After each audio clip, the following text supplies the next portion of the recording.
وَاعْلَمُوا أَنَّمَا أَمْوَالُكُمْ وَأَوْلَادُكُمْ فِتْنَةٌ وَأَنَّ اللَّهَ عِندَهُ أَجْرٌ عَظِيمٌ۔ اعوذ باللہ من الشیطان الرجیم، بسم اللہ الرحمن الرحیم، الحمد للہ رب العالمین والصلاة والسلام علی رسولہ الکریم صلی اللہ علیہ وآلہ وسلم۔ آج ہماری گفتگو جو ہے وہ قیامت کے بارے میں اور اس کے فتنوں کے بارے میں جو ہے وہ شروع کی جا رہی ہے، لیکن اس سے پہلے کہ ہم قیامت کے ان عظیم فتنے جو کہ قیامت سے پہلے جو ہے وہ ظہور پذیر ہونے ہیں، اور ان فتنوں کے اندر جو ہے وہ انسان نے کس طرح ان سے بچنا ہے اور کس طریقہ کار کو اختیار کر کے وہ اپنے اعمال کو ان فتنوں کے اندر بھی بہتر سے بہتر کر سکتا ہے، اور قیامت کی بڑی بڑی علامات کیا ہیں، اس گفتگو کو کرنے سے پہلے میں آپ کے سامنے ایک بہت اہم مسئلہ یہ رکھنا چاہتا ہوں کہ ہم نے یہ دیکھنا ہے کہ فتنے کا یہ جو لفظ ہے، یہ جو لفظ فتنہ ہے، یہ جو ہے وہ کیا ہمیشہ جو ہے وہ منفی معنوں کے اندر ہی مستعمل ہوتا ہے؟ حالانکہ ایسا نہیں ہے۔ تو آج ہم قرآن مجید کی روشنی میں اس بات کا جائزہ لیں گے کہ کیا یہ جو فتنہ کا لفظ ہے یہ صرف اور صرف منفی معنوں کے اندر ہی استعمال ہوتا ہے، کیونکہ ہمارے تو عام طور پر ذہن میں یہ بات آتی ہے جب ہم لوگ جو ہیں وہ کہتے ہیں کہ یہ جو ہے وہ فتنے کا شکار ہو گیا ہے، تو ہمارے ذہن کے اندر جو ہے وہ منفی معنی، اس کا شر یا کوئی فساد جو ہے وہ ذہن میں آتا ہے، لیکن ایسا نہیں ہے۔ تو اس سلسلے میں ہم نے سب سے پہلے یہ دیکھنا ہے کہ اگر ہم اپنی عام عملی زندگی کے اندر دیکھیں تو اللہ رب العزت نے جو ہے وہ اس پوری ہماری عملی زندگی کے اندر اور دنیا کی زندگی کے اندر بھی جو ہے وہ یکسانیت نہیں رکھی، بلکہ اس کے اندر تنوع رکھا ہے، اور اس تنوع کی وجہ ہی یہی ہے کہ انسان جو ہے وہ پھر اس تنوع سے فائدہ اٹھائے، اس کی طرف مائل ہو۔ اگر یکسانیت ہوتی تو پھر اس کے اندر جو ہے وہ کسی قسم کی کوئی توجہ کی بات ہی نہیں ہوتی، اور انسان کے لیے جو ہے یہ ساری چیزیں جو زمین کے اوپر اللہ تعالیٰ نے رکھی ہیں، اور یہ جو موت و حیات کا پورا عمل دخل ہے، اور یہ جو موت و حیات کا پورا نظام ہے، اس کے اندر اصل حقیقت یہ ہے کہ انسان کے لیے ایک آزمائش رکھی گئی۔ تو چنانچہ مومنین کے لیے یہ جو آزمائش ہے، یہ اصل میں ان کی تربیت اور ایمان کی مضبوطی کا باعث ہوتی ہے، اور یہ جو اس لیے ایمان والوں کو خاص طور پر جو ہے وہ اس کے اوپر گھبرانا نہیں چاہیے۔ چنانچہ قرآن حکیم کے اندر، اور دوسری بات جو ہے وہ بڑی امپورٹنٹ میں آپ کے سامنے یہ رکھنا چاہوں گا کہ تنوع کے ساتھ ساتھ انسانی زندگی جو ہے وہ بھی بہت سارے مراحل سے گزرتی ہے۔ یہ تنوع کی اگر آپ مثال دیکھیں، مثال کے طور پر دن اور رات، اگر ہمیشہ سے دن ہو اور ہمیشہ سے رات ہو تو پھر جو ہے وہ زندگی کو مزہ نہیں ہوگا۔ اسی طرح ہی اگر پھل ایک طرح کا ہی ہو تو اس کے اندر دیکھ لیجئے کتنی ورائٹیز ہیں، رنگا رنگ قسم کی اقسام اللہ تعالیٰ نے رکھی ہیں۔ انسان کے کھانے کے اندر کتنے تنوع ہیں، رنگوں کے اندر کتنے تنوع ہیں۔ اسی طرح ہی انسانی زندگی بھی بہت سارے مراحل سے گزرتی ہے، بچپن ہے، جوانی ہے، بڑھاپا ہے، کبھی صحت انسان کے اندر سے ہے وہ صحت مند ہوتا ہے، کبھی جو ہے وہ بیماری کا شکار ہو جاتا ہے، کبھی اس کے ساتھ خوشحالی ہوتی ہے، کبھی اس کے ساتھ تنگ ہوتی ہے۔ تو یہ جو سارے معاملات اللہ رب العزت نے رکھے ہیں، اس کا مقصد ہی یہ ہے کہ انسان اس سارے مراحل سے گزرنے کے بعد اور ان آزمائشوں سے گزرنے کے بعد جو ہے وہ انسان بڑے سے بڑے مقاصد کو حاصل کرنے کی کوشش کرے، اور اس کا سب سے بڑا مقصد کیا ہے کہ وہ اپنی تربیت کرے، اپنے ایمان کو مضبوط کرے۔ اللہ رب العزت پر جیسے جیسے اس کا ایمان مضبوط ہوتا جائے گا ان آزمائشوں سے گزرنے کے بعد، تو ویسے ویسے ہی اس آدمی کے ایمان اور اس کے عمل کے اندر جو ہے وہ ترقی ہوتی جائے گی، اور نتیجتاً کیا ہوگا کہ دنیاوی زندگی کے اندر بھی اس کی جد و جہد جو ہے وہ ایک مثبت سمت کے اندر چلے گی، اور اخروی زندگی کے اندر اس کو اللہ رب العزت کی طرف سے جو ہے وہ بہت بڑی جو رضوان اور اللہ کی رضا اور اس کی خوشنودی حاصل ہو جائے گی۔ اب قرآن حکیم کے اندر اگر آپ دیکھیے سورۃ الملک کے اندر اللہ رب العزت فرماتے ہیں، الذی خلق الموت والحیات لیبلوکم ایکم احسن عملا۔ اللہ رب العزت وہ ذات ہے جس نے موت اور زندگی کو پیدا ہی اس لیے کیا ہے تاکہ وہ تمہیں آزمائے کہ تم میں سے کون زیادہ اچھا عمل کرتا ہے۔ وَهُوَ الْعَزِيزُ الْغَفُورُ، وہ بہت بڑا زبردست، وہ ذات بہت زبردست ہے، غالب ہے، اور الغفور وہ بخشنے والی بھی ہے۔ یعنی یہ جو نظام بنایا ہے یہ کسی عام آدمی کا نظام بنایا ہوا نہیں، ایک بہت بڑی عظیم ہستی کا نظام بنایا ہوا ہے موت اور حیات کا، لیکن وہ انسانوں کی غلطیوں کے اوپر جو ہے وہ معافی بھی دیتا ہے، ان کو معاف بھی کرتا ہے۔ اسی طرح یہ اللہ رب العزت نے یہ جو آزمائش کا بنیادی جو اس کی اہمیت اور اس کا فلسفہ بیان کرتے ہوئے دوسری جگہ پر بیان فرمایا ہے، یہ سورۃ الکہف کے اندر، یہ جو سورۃ الملک اس کی آیت نمبر 2 کے اندر میں نے آپ کو یہ بیان کیا ہے۔ اب سورۃ الکہف جو قرآن مجید کی سورۃ نمبر 18 ہے، اس کی آیت نمبر 7 کے اندر اللہ رب العزت فرماتے ہیں انا جعلنا ما علی الارض زینۃ لہا، بے شک ہم نے بنایا ہے جو کچھ زمین کے اوپر ہے اس کے لیے زینت، یعنی یہ جو کچھ بھی آپ کو زمین کے اوپر جو ہے وہ نعمتیں نظر آ رہی ہیں مختلف قسم کی نباتات اور حیات اور اسی طرح ہی جو ہے وہ جانوروں اور انسانوں کی جو حیات ہے، یعنی اس کے اندر اگر آپ غور کریں، نباتات کے اندر غور کریں، جمادات کے اندر غور کریں، حیوانات پہ غور کریں، تو یہ ساری کی ساری چیزیں جو ہیں یہ کیا ہیں، اور اسی طرح یہ سمندر، پہاڑ، صحرا اور جنگلات اور یہ سارے کے سارے یہ کیا ہیں، انا جعلنا ما علی الارض، جو کچھ بھی زمین کے اوپر اللہ تعالیٰ فرماتے ہیں ہم نے بنایا ہے وہ اس کے لیے زینت ہے، زمین کے لیے اس کو زینت کا سبب بنا دیا ہے، لنبلوہم، تاکہ ہم انہیں آزمائیں، یعنی لوگوں کو آزمائیں، ایہم کہ کون ان میں سے احسن عملا، زیادہ اچھا عمل جو ہے وہ کرنے والا ہے۔ تو اب دیکھیے یہاں تو مقصد تو سمجھ آ گیا ہے کہ یہ جو ابتلا ہے، یہ جو آزمائش ہے، جس معنی کے اندر ہم عام طور پر جو ہے وہ اس کی طرف جو ہے وہ کم غور کرتے ہیں، تو اس میں سے تو گزرنا ہے، اور اس میں سے ہر انسان جو ہے اس نے گزرنا ہے، چاہے وہ انسان جو ہے وہ کسی بھی حالت میں ہو، اس کے اوپر کوئی نہ کوئی آزمائش جو ہے وہ آتی ہے، اور اس آزمائش کا اصل مقصد میں نے پہلے کہا ہے کہ اس کے ایمان کی بڑھوتری اور اس کی تربیت جو ہے اس کے اندر مقصود ہے۔ اسی طرح ہی اللہ رب العزت نے سورۃ آل عمران کے اندر جو ہے وہ ایک بہت ہی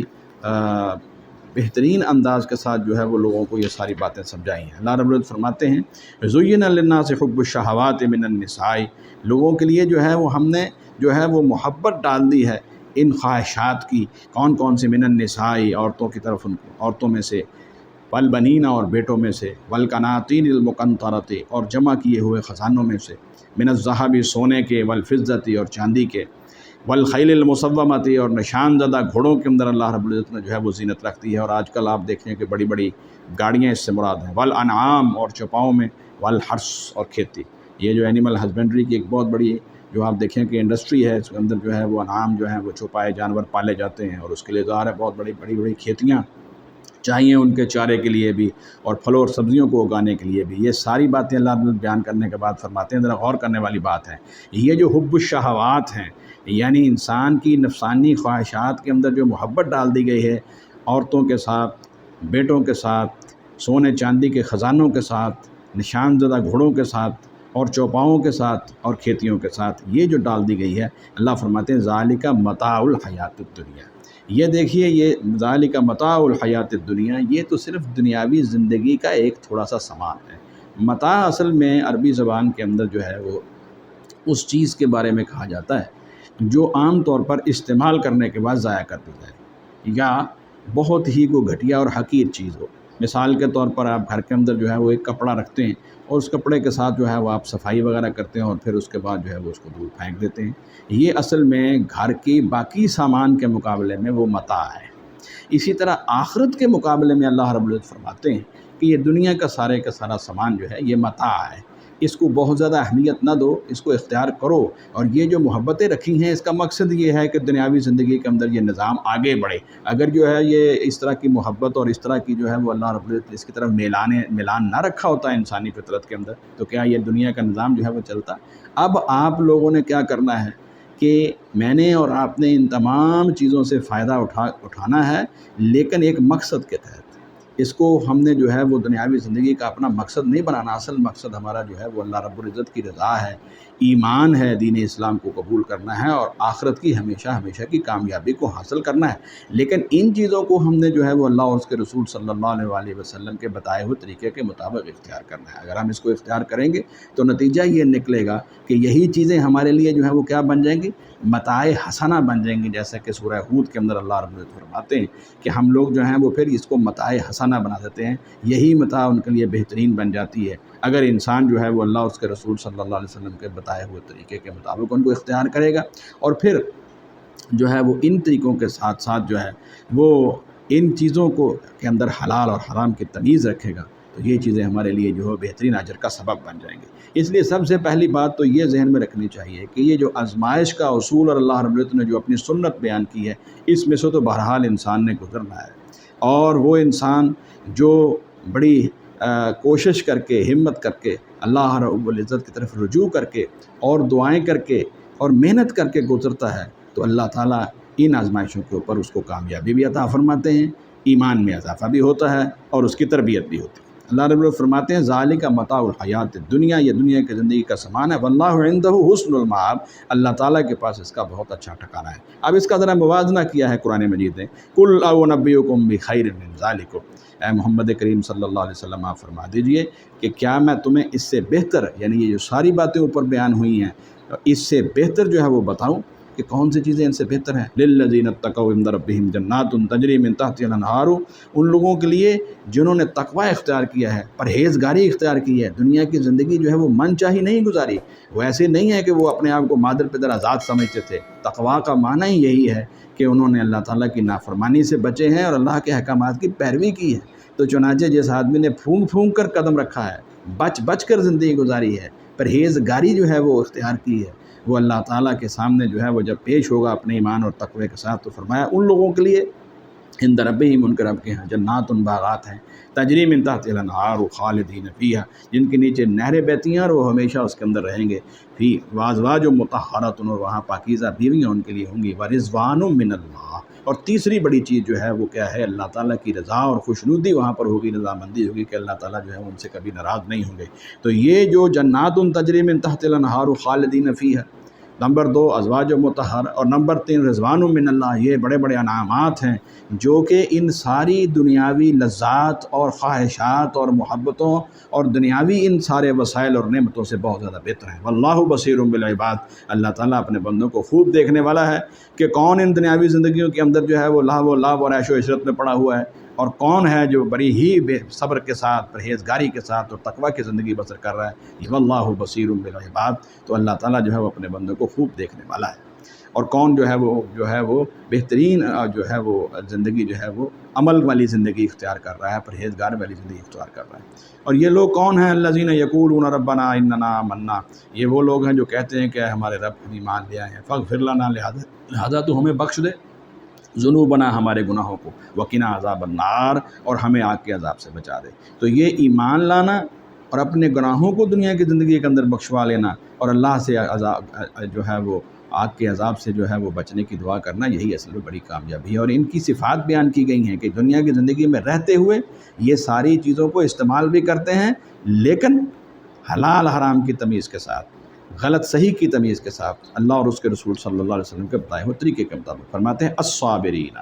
جو صبر کرنے والے ہیں، آزمائش آتی ہے، پریشانی آتی ہے، تو یہ صبر کرنے والے ہیں، والصادقین، اور سچ بولنے والے ہیں، بہت زیادہ سچ بولنے والے ہیں، الصابرین والصادقین، سچ بولنے والے۔ دنیا کی زندگی کو اختیار کرنے کے لیے جھوٹ اختیار نہیں کرتے، تجارت میں جھوٹ نہیں بولتے، کسی مقصد کو حاصل کرنے کے لیے جھوٹ کا سہارا نہیں لیتے، والقانتین، اور